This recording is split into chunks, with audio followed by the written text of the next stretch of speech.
একটা ভিডিও দেখলাম, সেই ভিডিওতে কিছু ছেলে ময়লা ফেলতেছে। উদ্দেশ্য কি? যে আরেকটা টিম এসে ময়লাটা পরিষ্কার করবে এবং সেটা ভিডিও ধারণ করে পরিচ্ছন্নতা কর্মসূচি দেখাবে। তো পরে তো দুটোই ফাঁস হয়ে গেল। আমাদের ডক্টর তাহের ভাই নাইবা আমির জামাতের, তিনি ওই রকমভাবে বলছেন যে ভারতের সাথে যুদ্ধ লাগবে এবং সেই যুদ্ধে ওনাদের 50 লক্ষ নেতাকর্মী এখানে জয়েন করবে। তাহলে বিষয়টা কেমনটা না? দেখেন যে ওই ময়লা ফেলে ময়লা পরিষ্কার করার মতো, মানে যুদ্ধ লাগায়ে মুক্তিযোদ্ধা হওয়া নতুন করে সাজ জাগছে। তাহের ভাই, একটা কথা বলি, যেই মুক্তিযুদ্ধের ট্রেন্ডটা আপনারা মিস করছেন, ওই ট্রেন্ড জীবনেও ধরতে পারবেন না। মানে অনেক কিছু হওয়া সম্ভব, আপনি আরও সম্পদের মালিক হবেন, বিরাট বিরাট বিপ্লবী হবেন, কিন্তু বাংলাদেশের জন্মের সাথে যে লড়াই, যেই মুক্তিযুদ্ধ, ওই মুক্তিযুদ্ধের স্বীকৃতি আপনারা নিতে পারবেন না। এই জিনিসটা কিনতে পাওয়া যায় না, এই জিনিসটা বানানো যায় না। ঠিক আছে? যেমন আমার 24-এর গণ অভ্যুত্থানে যেই ট্রেনটা মিস করছে, সে এটা মিস করছে, তার এটা মিস, ট্রেন মিস। ঠিক আছে? তো এর নতুন করে সে হতে পারবে না। তো মুক্তিযুদ্ধ বিষয়ে এইভাবে জ্বালা পোড়া আপনাদের কোন লেভেলে নিয়ে যাচ্ছে? আরে ভাই, বাংলাদেশের সাথে ভারতের যদি যুদ্ধ হয়, আপনি 50 লক্ষ আপনি যুদ্ধ নিয়ে যুদ্ধ করবেন। আমি বলতেছি, ভারত বাংলাদেশ যুদ্ধ লাগলে বাংলাদেশের ধূলিকণাও ভারতের বিরুদ্ধে যুদ্ধ করবে। ঠিক আছে? ওই আপনার 50 লক্ষ না, শুধু বাংলাদেশের প্রত্যেকটা সন্তান এখানে যুদ্ধ করবে। কিন্তু যেই ধরনের কথাবার্তা বলেন যে ময়লা ফালায়ে আবার নিজেরাই ময়লা পরিষ্কার করবেন, যুদ্ধ লাগায়ে মুক্তিযুদ্ধ হবেন, এই ধরনের উল্টাপাল্টা কথাবার্তা বলেন না। বাংলাদেশের সার্বভৌমত্বের যে বিষয়গুলো, এই বিষয়গুলো ওই বাহিরে একরকম বলেন, ভিতরে একরকম বলেন। ভিতরে যখন জিজ্ঞাসা করতেছে তখন বলতেছেন আপনাকে কে বলছে আমরা সরিয়ে চাই। ঠিক আছে? আবার এখানে বাইরে গিয়ে বলতেছেন যে আপনারা ভারতের সাথে যুদ্ধ লাগলে 50 লক্ষ মিলে যুদ্ধ করবেন। বাস্তবে কি? বাস্তবে ডক্টর শফিকুর রহমান বলতেছে যে ভারতের কাছে সহযোগিতা চাই, ভারতের সাথে বন্ধুত্ব চাই এবং ভারত আপনাদের শত্রু না।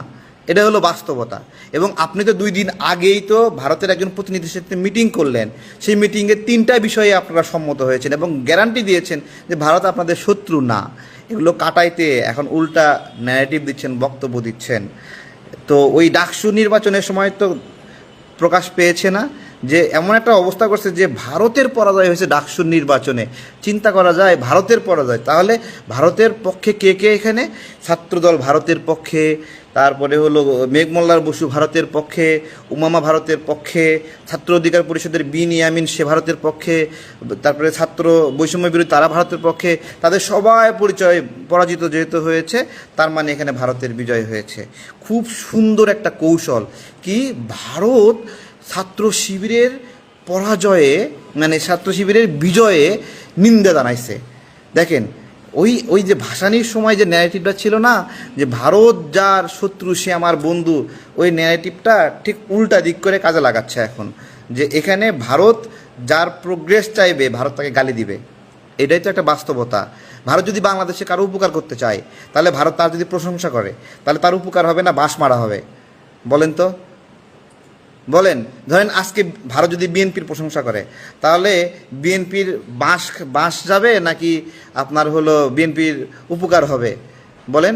আর ভারত যদি বিএনপির কাছে গালি দেবে, তাহলে বিএনপির উপকার হয় না মানে লস হয়? বলেন। এই সহজ বিষয়গুলো না উল্টা দিক করে দেখতে হবে, না দেখলে ওই ন্যারেটিভে পৌঁছাতে পারবেন না। বাংলাদেশের বাস্তবতা কি জানেন? ভারত বাংলাদেশের ইস্ট্যাবলিশমেন্টকে মানে হুমকি মনে করে, ইস্ট্যাবলিশমেন্টকে হুমকি মনে করে। আর সেই ইস্ট্যাবলিশমেন্টই জাতীয়তাবাদী শক্তি, এবং এই শক্তির সাথে ভারত কখনো মিলবে না।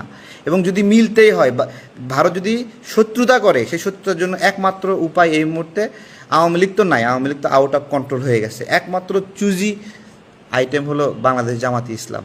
এটা আপনারা নিজেরাই এই পথ বেছে নিয়েছেন, এবং আপনারা ডিক্লারেশন দিয়েছেন, নাকে খত দিয়েছেন যে ভারতের সাথে আপনারা বন্ধুত্ব চান, ভারত আপনাদের শত্রু না। ঠিক আছে? এবং ভারত আপনাদের জন্য হুমকি না। এগুলো আপনাদের দেওয়া স্টেটমেন্ট, ভারত সেখানে সাড়া দিয়েছে। তো এই যে বন্দুকের একটা ছবি দিছি না, ঠাটা ঠাটা ঠাটা ঠাটা ঠাটা, ঠিক আছে? তাহির ভাই পারবেন না এটা। ঠিক আছে? এটা আপনাদের দিয়ে হবে না ভাই, হবে না। কেন হবে না? আপনারা যে যুদ্ধের কথা বলতেছেন না, আবার যুদ্ধটা কবে করছেন? যেই সময় আমাদের যুদ্ধ ছিল পাকিস্তানের বিরুদ্ধে যে যুদ্ধ ছিল, আপনারা সেই যুদ্ধের সময় সেই অস্ত্রওয়ালাদের পক্ষ নিচ্ছেন।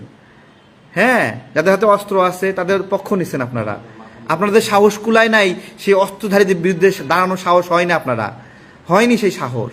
এবং এই যে 24-এ এসেও আপনারা আওয়ামী লীগের বিরুদ্ধে দাঁড়ানোর সাহস আপনাদের হয়নি। বছরের পরে বছর আপনারা আওয়ামী লীগের অনুগত ছিলেন, বছরের পরে বছর আওয়ামী লীগ হয়ে আপনারা আওয়ামী লীগের সঙ্গে মিলেমিশে ছিলেন।